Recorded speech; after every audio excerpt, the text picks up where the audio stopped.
Nous voilà donc dans notre 5e épisode. Comme dit précédemment, il représente la seconde partie du thème « L'influence des médias » et sera consacré à leurs effets sur la santé. Nous avons interviewé Madame Steinbourg, naturopathe nutritionniste, qui nous parle de l'adolescence et de l'image que les médias véhiculent.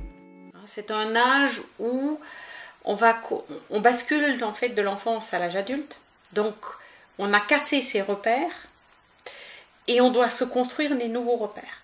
Donc on va créer des groupes, on va se créer à travers des groupes, et l'image que véhiculent les médias peut être une image extrêmement intéressante.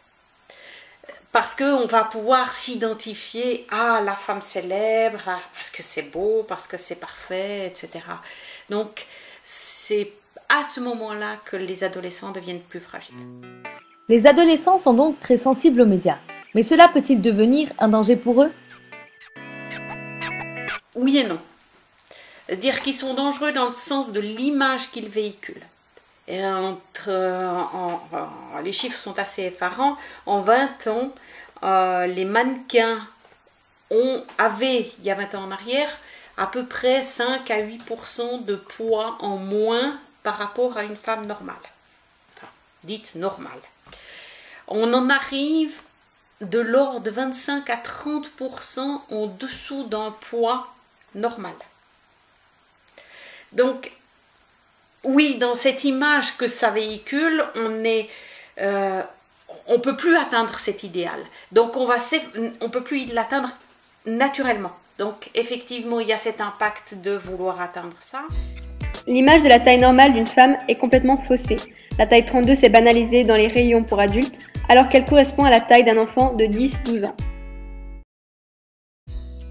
Voici un autre exemple de la nouvelle image faussée de la femme, cette fois-ci sur les podiums lorsqu'il s'agit de définir le nouveau mannequin grande taille.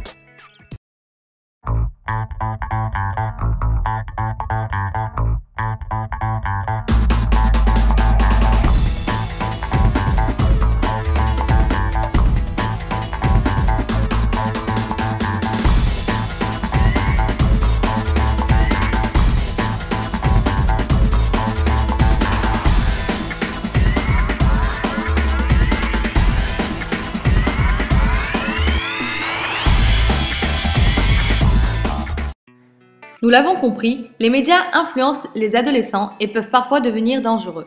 Ainsi, par l'image qu'ils véhiculent, ils incitent à atteindre un idéal naturellement inatteignable. Et c'est de là que découle le véritable problème de santé lié à l'influence des médias, le régime. Madame Steinbourg nous en parle.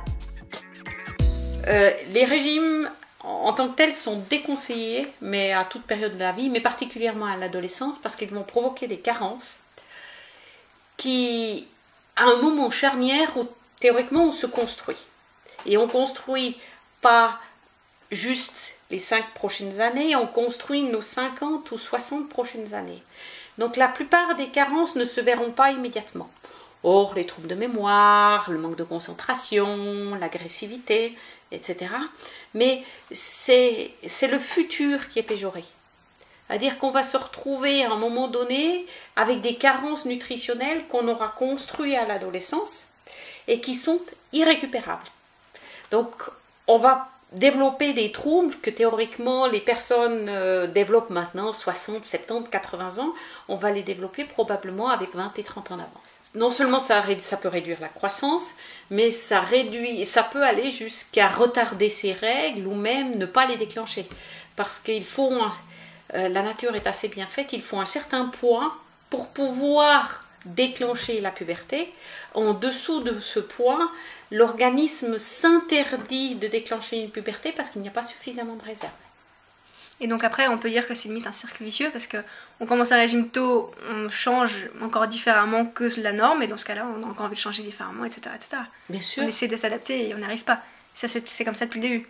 C'est comme ça depuis le début, c'est un cercle vicieux parce que autant je suis pour un changement alimentaire, quelque chose de moins calorique et beaucoup plus nutritionnel, qui apporte beaucoup plus d'éléments constructifs, autant je suis contre ces régimes coup de poing qui font que vous perdez beaucoup d'os, de masse musculaire, qui en fait, c'est pas maintenant le problème. Le problème est reporté souvent dans le futur. En conclusion, les médias peuvent, par l'image qu'ils renvoient, constituer un danger pour le public le plus sensible. L'adolescent, comme nous l'avons dit dans d'autres épisodes, est à une période fragile de la vie où il est le plus influençable. Ainsi, les médias renvoient une image faussée et naturellement inatteignable de l'être humain. Les régimes apparaissent, ceux-ci causant des carences et des problèmes de santé. Dans notre prochain épisode, nous irons en immersion dans le gymnase pour connaître l'avis des étudiants sur l'intégration au gymnase.